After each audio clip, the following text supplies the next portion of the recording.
اعوذ باللہ من الشیطان الرجیم، بسم اللہ الرحمن الرحیم۔ آج ہم اپنے قرآن کلاس کی پہلی لیکچر میں آپ سب کو خوش آمدید کہتے ہیں۔ آج ہم سورۃ الناس کی تفسیر اور ترجمہ پڑھیں گے۔ شروع کرتے ہیں۔ بسم اللہ الرحمن الرحیم۔ سورۃ الناس۔ قل اعوذ برب الناس، کہہ دیجئے میں پناہ مانگتا ہوں انسانوں کے رب کی، مالک الناس انسانوں کے بادشاہ کی، الہ الناس انسانوں کے معبود کی۔ تفسیر آیات، یعنی اگر کسی ذات سے پناہ مانگنا ہے تو وہ یا تو مالک ہو یا اس پر اور سب پر اس کا اقتدار ہو، یا وہ معبود ہو۔ چونکہ رب اور خالق ہے وہی معبود ہوتا ہے۔ یہ سب اللہ کی ذات ہے، وہ مالک ہے، وہ بادشاہ ہے، صاحب اقتدار اعلیٰ ہے اور سب کا معبود حقیقی بھی ہے۔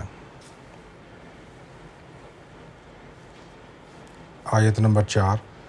من شر الوسواس الخناس، پس پردہ رہ کر وسوسہ ڈالنے والے ابلیس کے شر سے۔ تشریح کلمات۔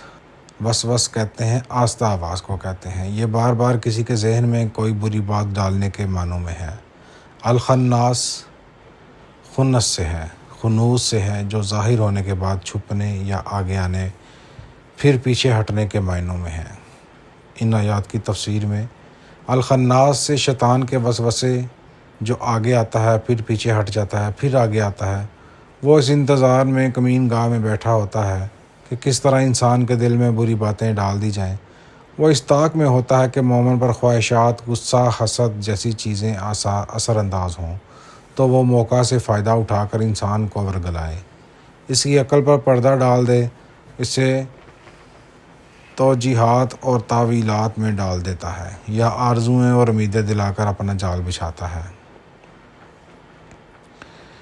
وَلَأُضِلَّنَّهُمْ، اور میں انہیں ضرور، لا امینہم گمراہ کروں گا، لا آمرنہم آرزوؤں میں مبتلا کروں گا، نساء اور انہیں حکم دوں گا۔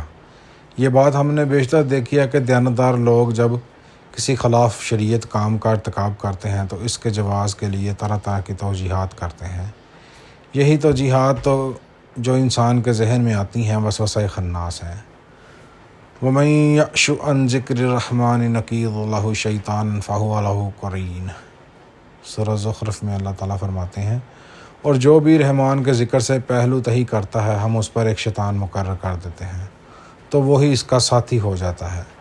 اگر وہ شیطان کے جال میں پھنسے تو اللہ اس کے لیے راہیں کھولتا ہے۔ ان الذین اتقوا اذا مسهم طائف من الشیطان تذکروا فاذا هم مبصرون۔ سورۃ اعراف میں اللہ پاک فرماتے ہیں، بے شک جو لوگ اعلیٰ تقویٰ ہیں انہیں جب کبھی شیطان کی طرف سے کسی خطرے کا احساس ہوتا ہے تو وہ چکنے ہو جاتے ہیں اور انہیں اسی وقت سوجھ آ جاتی ہے۔ حدیث نبوی ہے، ان الشیطان وضع خطہ علی قلب ابن آدم واذکر فاذا ذکر اللہ سبحانہ خنس فاذا نسى تکم قلبہ فذلک وسوس الخناس۔ شیطان اپنا قدم انسان کے قلب پر رکھتا ہے، اگر اس نے اللہ کو یاد کیا تو وہ پیچھے ہٹ جاتا ہے، اگر ذکر خدا بھول گیا تو وہ اس شخص کا قلب نگل لیتا ہے، یہی وسوسہ خناس ہے۔ آیت نمبر 5 میں الذی یوسوس فی صدور الناس، جو لوگوں کے دلوں میں وسوسہ ڈالتا ہے۔ اس کی آیات کی تفسیر ہے، یہ الذی خناس کے بارے میں ہے، یعنی وہ خناس جو لوگوں کے دلوں میں بری باتیں ڈالتا ہے۔ صدوری سے مراد بعض مفسرین نفوس و ارواح لیا ہے، جسے ذہن بھی کہہ سکتے ہیں، یعنی انسان کے فکر و شعور میں بری باتیں ڈال دیتا ہے۔ من الجنۃ والناس، وہ جنات میں سے ہوں یا انسانوں میں سے ہو۔ تفسیر آیات میں فرماتے ہیں، من بیانہ وسواس خناس، یعنی انسان اور جنات دونوں میں خناس صفت ہوتے ہیں۔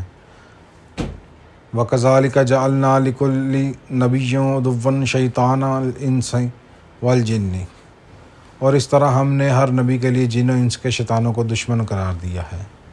حدیث نبوی ہے، ما من مؤمن لا ولا لقلبه فی صدره اذن ينفث فیها الملک واذن ينفث فیها وسواس الخناس فیومئذ للہ والمؤمنین بالملک وهو قولہ سبحانہ وایدہم بروح منہ۔ کوئی ایسا نہیں ہے جس کے سینے میں دل، دو کان نہ ہوں، ایک میں فرشتہ پھونکتا ہے اور دوسرے کان میں وسوسہ خناس پھونکتا ہے، بس اللہ تعالیٰ مومن کی فرشتے کے ذریعے تائید کرتا ہے، اور اللہ کے فرمان ایدہم بروح منہ کا یہی مطلب ہے۔